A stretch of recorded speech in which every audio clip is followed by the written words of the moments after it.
Hi guys, कैसे हो?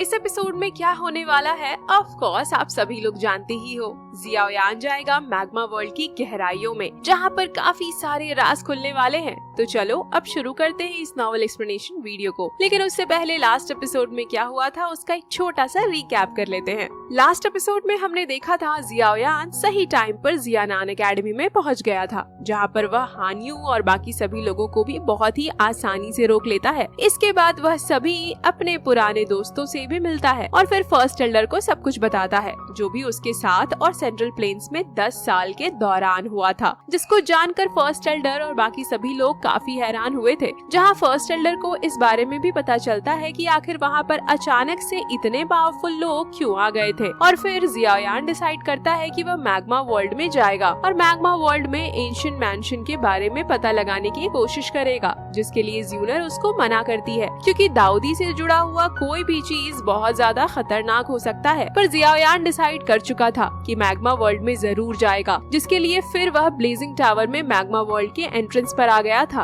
अब आगे एपिसोड नंबर 223 की शुरुआत में हम जियाओयान को देखते हैं, जो ब्लेजिंग टावर में मैग्मा वर्ल्ड के एंट्रेंस पर खड़ा था, जहां पर अचानक से एक फ्लेम ऊपर की तरफ इकट्ठा होने लगती है, जिसको देखकर जियाओयान स्माइल करते हुए बोलता है, जब मैं तुमको मैग्मा वर्ल्ड से लेकर आया था उसके मुकाबले अभी तुम काफी बड़े और पावरफुल हो चुके हो। ऑफ कोर्स ये फ्लेम कोई और नहीं बल्कि फॉलन हार्ट फ्लेम होता है, जो जियाओयान को मैग्मा वर्ल्ड में मास्टर तियानहुआ जूंजे से मिला था, जिसे देखकर वह काफी खुश होता है। तो फर्स्ट एल्डर बोलते हैं, हमने इस चीज को इतना ज्यादा पावरफुल बनाने में अपने काफी सारे एफर्ट्स को स्पेंड किया है। पहले की जो फॉलन हार्ट फ्लेम थी वह बिल्कुल भी हमारे फेवर में नहीं था, लेकिन ये फॉलन हार्ट फ्लेम हमारे साथ है। आखिरकार हमने इसके ऊपर इतने सारे एफर्ट्स को स्पेंड जो किया है। इसके बाद जियाओयान एक बार उस फॉलन हार्ट फ्लेम को देखता है और फिर तेजी से मैग्मा वर्ल्ड में एंटर कर गया था, जहां कुछ ही सेकंड्स में जियाओयान उस जगह पर पहुंच जाता है जहां पर वह मैग्मा वर्ल्ड में ट्रेनिंग करने के लिए आया था, जिसको देखकर वह स्माइल करते हुए बोलता है, फाइनली मैं इस जगह पर एक बार फिर से वापस आ चुका हूँ, लेकिन आज मेरा यहीं से वापस जाने का कोई इरादा नहीं है। मैं भी देखना चाहता हूँ आखिर इसके नीचे क्या छुपा है। और फिर जियाओयान की बॉडी से उसकी फ्लेम रिलीज होती है, जो जाकर उसके सामने लावा को हिट करता है,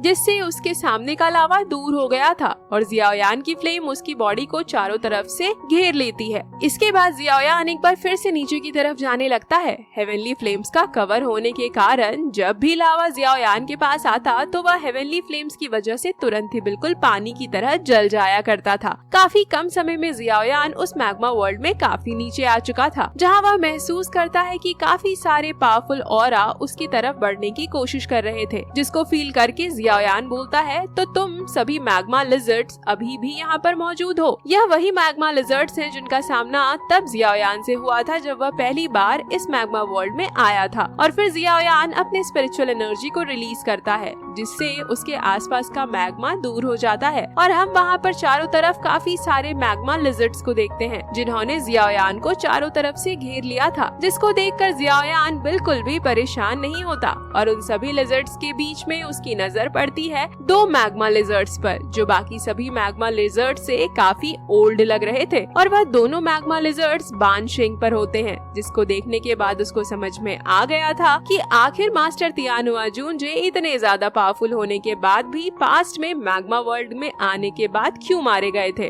और तभी उन दोनों लिजर्ड्स में से एक लिजर्ड बोलने लगता है, लड़के यह जगह तुम्हारे लिए नहीं है। इस जगह पर एक गॉड का टॉम मौजूद है, जिसका गार्जियन उसको प्रोटेक्ट कर रहा है। अगर गार्जियन अपनी नींद से जाग गया तो तुम यहाँ पर मारे जाओगे, इसीलिए अच्छा यही होगा कि तुम यहाँ से तुरंत वापस चले जाओ। और जब जियाओयान गार्जियन वाली बात को सुनता है तो वह काफी हैरान हो गया था और सोच में पड़ जाता है। और थोड़ी देर तक सोचने के बाद भी जब उसको चीजें नहीं समझ में आती तो वह उन दोनों लिजर्ड से कहता है, जबकि यहाँ पर एक गार्जियन मौजूद है तो क्या मैं जान सकता हूँ आखिर वह किस चीज को प्रोटेक्ट कर रहा है। जिसको सुनकर वह दोनों लिजर्ड जियाओयान को इस तरह से देखते हैं जैसे कि वह तुरंत उसको यहीं पर मार ही देंगे। और फिर वह दोनों लिजर्ड जियाओयान से कहते हैं, लड़के हम तुम्हें वार्निंग दे रहे हैं, जल्दी से यहाँ से चले जाओ नहीं तो तुम मारे जाओगे। जैसे ही उन दोनों लिजर्ड ने इस बात को बोला था, जियाओयान के चारों तरफ मौजूद लिजर्ड्स भी जियाओयान पर अटैक करने के लिए तैयार हो जाते हैं। इसके बाद भी जियाओयान डरता नहीं है आखिरकार वह अभी के लिए दाओ शेंग के 7 स्टार पर था, जिसके सामने यह लोग कुछ भी नहीं है। अगर वह चाहे तो बस एक ही सेकंड में इन सबको डिस्ट्रॉय कर सकता है। और फिर जियाओयान कहता है, आज तो मैं इस चीज को डिसाइड करके आया हूँ, मुझे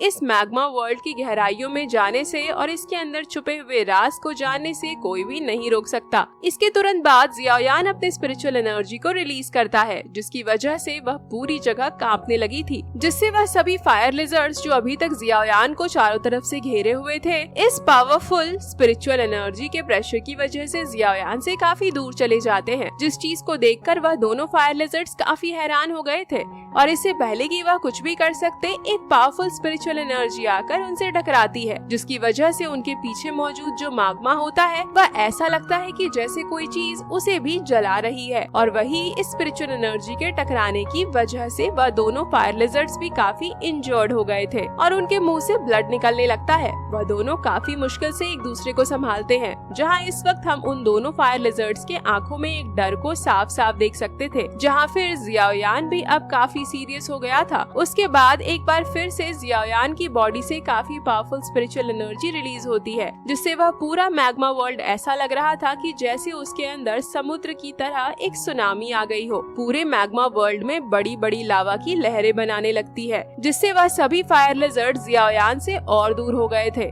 और अभी के लिए जियाओयान उन सभी फायर लिजर्ड्स को जिंदा छोड़ देता है। वह किसी की जान नहीं लेता, क्योंकि उसे लग रहा था ऐसा करके वह सिर्फ अपना यहाँ पर टाइम ही वेस्ट करेगा, और वैसे भी आगे क्या खतरा आने वाला है उसको कोई भी अंदाजा नहीं था। इसीलिए वह इन लोगों की जान लेकर कोई भी रिस्क नहीं लेना चाहता था, क्योंकि क्या पता है इनकी वजह से भी उसको कोई प्रॉब्लम ना हो जाए। तो दूसरी तरफ वह सभी फायर लिजर्ड्स डर के मारे कांप रहे होते हैं, जहाँ वह दोनों फायर लिजर्ड्स भी डरते हुए बोलते हैं, जो भी गॉड के टॉम में एंटर करने की कोशिश करेगा उसको अपनी जान से हाथ धोना पड़ेगा। जिसको सुनकर जियाओयान स्माइल करता है, क्योंकि इस वक्त तक उसको पूरा यकीन हो गया था कि इस मैग्मा के नीचे जरूर कोई चीज छुपा हुआ है। इसके बाद जियाओयान एक बार फिर से नीचे की तरफ आगे बढ़ना शुरू कर देता है, जहाँ इस बार वह दोनों फायर लिजर्ड जियाओयान को रोकने की बिल्कुल भी कोशिश नहीं करते, क्योंकि उन्हें अच्छे से पता था जियाओयान ने दया दिखाते हुए उनको जिंदा छोड़ा है। अगर वह चाहता तो बड़ी आसानी से उनको मार सकता था।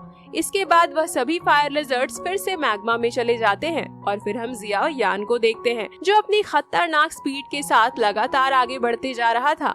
काफी समय तक आगे बढ़ने के बाद भी अभी भी जियाओयान को उस मैग्मा का कोई अंत नहीं दिखाई देता। ऐसा लग रहा था जैसे कि वह पूरा मैग्मा वर्ल्ड का कोई अंत ही नहीं है। एक बार फिर से जियाओयान अपने स्पीड को बढ़ाता है और आगे बढ़ने लगता है। कुछ समय तक आगे बढ़ने के बाद जियाओयान नोटिस करता है कि उसके आसपास का मैग्मा पूरा एकदम से काला हो चुका था, जिसकी वजह से उसकी स्पीड भी थोड़ी कम होते हुए दिखाई देती है। ऐसा लग रहा था जैसे ही काले कलर की मैग्मा में से एक मिस्टीरियस एनर्जी छुपी हुई है, जिसको रिफाइन करने में प्यूरिफाइंग डिमोनिक लोटस फ्लेम को भी परेशानी हो रही थी। दरअसल बात ऐसी होती है कि जियाओयान अभी के लिए उस लेवल पर पहुंच चुका है जहां उसके बॉडी के अंदर लगातार एनर्जी एब्जॉर्ब होती रहती है, जिसको purifying demonic lotus flame refine करता है। लेकिन इस काले कलर के लावा के अंदर मौजूद एनर्जी इतनी मिस्टीरियस होती है, इसको रिफाइन करने में प्यूरिफाइंग डिमोनिक लोटस फ्लेम को परेशानी हो रही थी। अचानक से हो रहे इस बदलाव को जियाओयान भी नोटिस करता है और तुरंत अपनी बॉडी को आगे बढ़ने से रोक लेता है। इस टाइम पर उसका स्पिरिचुअल पावर जियाओयान को बता रहा था कि वह मैग्मा वर्ल्ड के अंत पर आ गया है, लेकिन फिर भी उसको अभी भी कुछ दिखाई नहीं दे रहा था। चारों तरफ सिर्फ और सिर्फ मैग्मा मौजूद होता है, जिसका कोई अंत नहीं था। फिर भी जियाओयान अपने हाथों को आगे बढ़ाता है और जब उसका हाथ जाकर उस मैग्मा को टच करता है तो जियाओयान का हाथ तुरंत ही गायब हो चुका था, जिसे देख जियाओयान अभी काफी हैरान होता है और उसी वक्त हम उसकी आंखों में एक अलग ही चमक को देखते हैं। इसके बाद जियाओयान कहता है, तो ऐसी बात है, इस मैग्मा वर्ल्ड के नीचे भी अपना एक अलग रियाल मौजूद है। रियाल को आप एक अलग दुनिया कह सकते हो, जो बिल्कुल गू क्लैन के गू रियाल के जैसा हो सकता है। जिसको जानने के बाद जियाओयान अपने हाथों को पीछे करता है और फिर कुछ समय तक खतरों के बारे में सोचने के बाद जियाओयान फाइनली अपने पैरों को आगे बढ़ाता है। जैसे ही जियाओयान ने अपने पैरों को आगे बढ़ाया था, वह तुरंत उस मिस्टीरियस रियाल के अंदर एंटर कर गया था, जिसके सामने जियाओयान को एक अलग ही दुनिया दिखाई देती है, जहाँ पर चारों तरफ एक अलग ही खामोशी फैली हुई थी। उसको अपने आसपास कुछ भी दिखाई नहीं देता। तो जियाओयान थोड़ा आगे जाता है, जहाँ पर उसको एक बड़ा सा दरवाजा दिखाई देता है।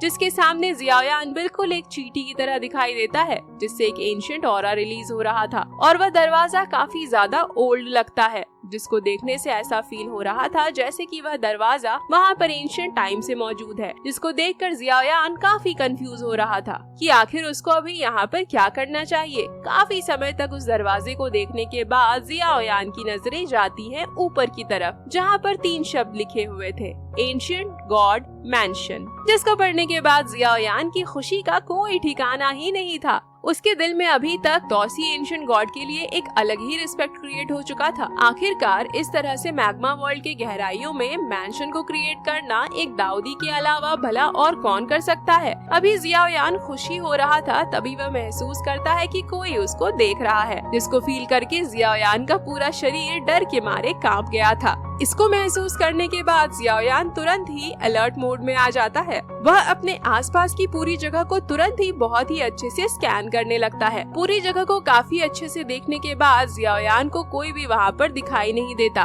उसी वक्त जियाओयान एक फ्लेम के छोटे से पार्ट को रिलीज करता है, जिससे उस पूरी जगह में थोड़ा सा लाइट हो गया था। और जब जियाओयान नीचे की तरफ देखता है तो कुछ सेकंड्स के लिए उसे ऐसा लगता है जैसे कि उसके बॉडी में ब्लड ने फ्लो करना ही बंद कर दिया था। इसके बाद हम जियाओयान के सामने के सीन को देखते हैं, जहाँ पर एक काफी बड़ा मिस्टीरियस क्रीचर छुपा होता है, जिसकी बॉडी इतनी ज्यादा बड़ी होती है कि जियाओयान को उसके बॉडी का कोई भी और हिस्सा दिखाई नहीं दे रहा था। ऑफ कोर्स इसका एक कारण वहाँ पर मौजूद डार्क एम्प्टी स्पेस भी होता है, जहाँ पर डार्कनेस यानी कि अंधेरे में वह मिस्टीरियस क्रीचर खुद को छुपाए हुए था, जिसे देखकर जियाओयान और भी ज्यादा हैरान होता है। अभी के लिए उसके लिए सबसे ज्यादा इम्पोर्टेंट बात यह होती है कि उसको पता चल गया था मैग्मा वर्ल्ड के नीचे ही एंशिएंट गॉड मैंशन मौजूद है। तो फिर जियाओयान डिसाइड करता है कि वह यहाँ से वापस जाएगा, और जब वह गु युआन और बाकी लोगों के साथ यहाँ पर वापस आएगा तो आगे जाकर चीजों का पता लगाने की कोशिश करेगा, क्योंकि वह मिस्टीरियस क्रीचर ऐसा लग रहा था जैसे कि मर चुका है, लेकिन उसके बॉडी से काफी ज्यादा पावरफुल फ्राइटनिंग ऑरा रिलीज हो रहा था,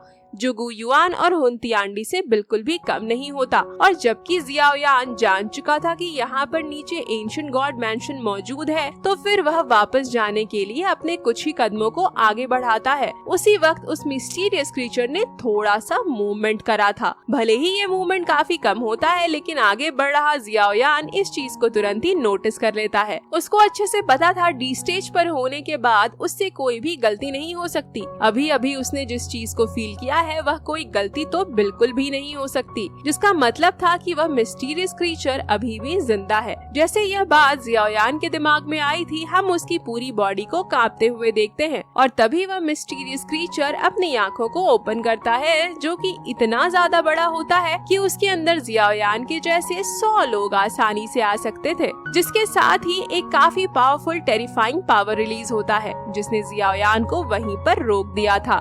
और फिर एपिसोड भी यहीं पर एंड हो जाता है। नेक्स्ट एपिसोड में जियाओयान सामना करने वाला है एक बहुत ही बड़े खतरे का, जो कि अभी तक का जियाओयान का सबसे ज्यादा डेंजरस एनिमी होने वाला है। इसीलिए देखना काफी इंटरेस्टिंग होगा कि क्या जियाओयान अपनी जान को बचाकर इस मिस्टीरियस क्रीचर से वापस जा पाएगा या फिर नहीं। जिसके साथ ही जियाना अकेडमी में कुछ और न्यू मेहमान भी आने वाले हैं। कमेंट में आप लोग बताओ कौन होने वाले हैं वह नए मेहमान। खैर, इसके बारे में तो नेक्स्ट एपिसोड में ही पता चलेगा। इसीलिए अगर एक्साइटेड हो नेक्स्ट एपिसोड के लिए तो लाइक करो गाइस, और कमेंट करके बताओ एपिसोड आप लोगों को कैसा लगा। तब तक के लिए बाय बाय, मिलते हैं एक और न्यू नॉवल एक्सप्लेनेशन वीडियो के साथ।